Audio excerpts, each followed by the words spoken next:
Jonty আঁকতে পছন্দ করত, তাই সে ছবি আঁকছিল। একদিন যখন তার চিত্রকর্ম শুরু করতে চলেছিল, তখন তার চাচা তাকে দেখতে এসেছিলেন। সে তার মামার সাথে কিছুক্ষণ খেলতো এবং তারপরে তার চাচা তাকে অপহরণ করেছিলেন। জন্টির বাবা যখন তাকে নিখোঁজ দেখতে পেলেন, তখন তিনি গোয়েন্দা মেহুলকে ডেকেছিলেন। মেহুল অপরাধের দৃশ্যটি বিশ্লেষণ করে জানিয়েছেন যে আপনার এক বন্ধু বা আত্মীয় জেন্টিকে অপহরণ করেছেন,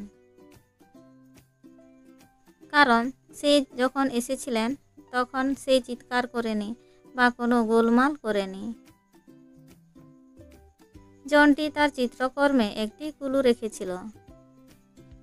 মেহুল জেন্টির 3টি চাচাকে সন্দেহ করেছিলেন। ক্লুটি দিয়ে তাকিয়ে আপনি কি অনুমান করতে পারেন যে তাদের মধ্যে কোনটি জেন্টিকে অপহরণ করেছে?